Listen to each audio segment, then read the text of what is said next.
This is a Squiz Kids podcast. Your fresh take on what's happening in the world around you. Each week we give the world globe a spin and see where we land. Then we take the kids of Australia on an audio excursion to visit that country and its people. I'm Amanda Bauer, and today on Squiz the World we're visiting Tonga, which many of you may have heard of because of a gigantic underwater volcanic eruption that covered Tonga in ash, destroyed houses and caused tsunamis all over the globe. But we all know that there's so much more to a country than its natural disasters. Strap yourselves into the Squiz Kids Superfast Supersonic Jetliner as we take off and take a squiz at Tonga.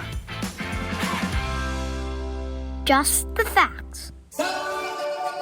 Tonga is a country of 170 islands in the Pacific Ocean. People only live on 36 of those islands though, so it's a great place if you're in the market for a deserted tropical paradise.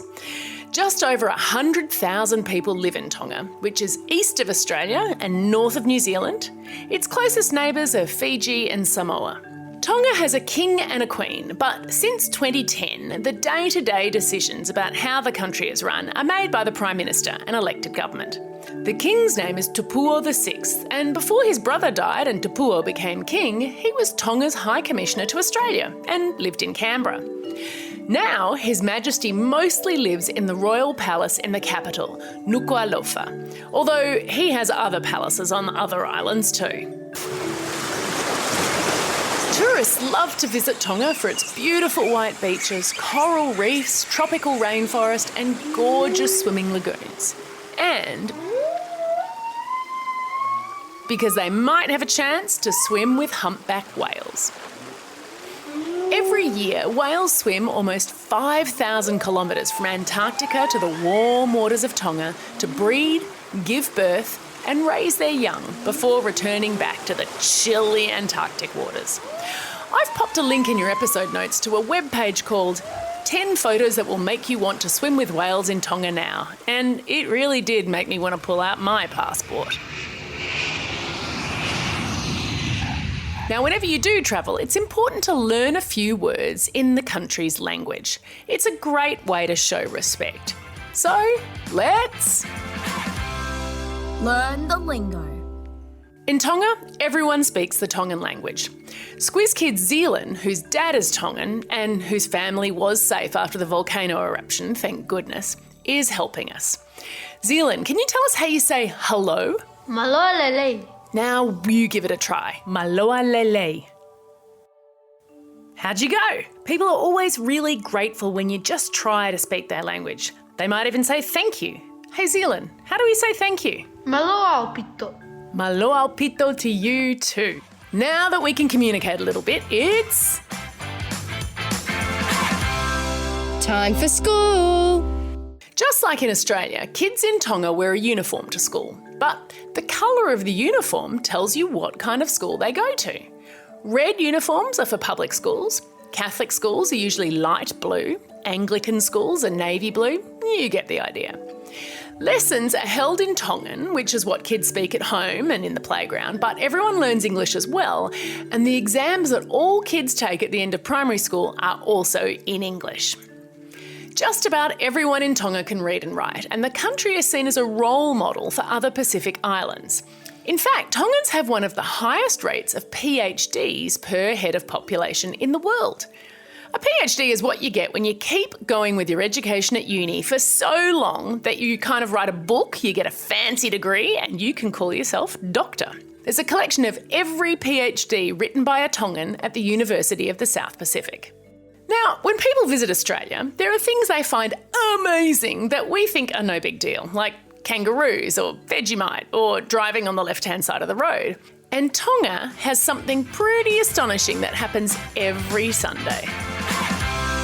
Believe it or not. Believe it or not, it's illegal in Tonga to conduct business, play sport, dance, listen to loud music, go fishing, or even do jobs around the house on a Sunday. Tonga is a very religious country, and on Sunday, everything shuts down in favour of family and church. So don't even think about doing the washing on the last day of the week. But If you're a visitor, don't worry. Because lots of tourists come to Tonga, the rules are different at resorts. Just don't leave the resort and start tossing a rugby around on a Sunday, even if rugby union is the national sport. Phew, I've learned a ton about Tonga and now I'm starving. I think it might be Dinner time! Now, the first thing to know is that if you're invited to someone's house in Tonga for dinner, do not bring any food. Often in Australia, we bring something to contribute to a meal or a box of chocolates or something, but in Tonga, that is extremely insulting. Basically, it's telling your host that you don't think they'll provide enough food for you and you have to bring your own. That is not the message you want to send. So what will your host be cooking for you? Well, given that Tonga is made up of islands in the Pacific, it isn't all that surprising that coconut milk, coconut cream and coconut flesh show up in a lot of Tongan recipes. And probably also not surprising, fish is often on the menu. Ota ika is a combination of both those ingredients. It's freshly caught raw fish that's marinated in citrus juice and coconut milk until the acid of that citrus basically cooks the fish, and then it's served with vegetables. If you've ever eaten ceviche in Peru or poke in Hawaii, you'll have an idea of what I'm talking about. Or you could just go to your episode notes for the recipe and make it yourselves. Bon appetit! Time for the quiz. This is the part of the podcast where you get to test how well you've been listening. Question number 1.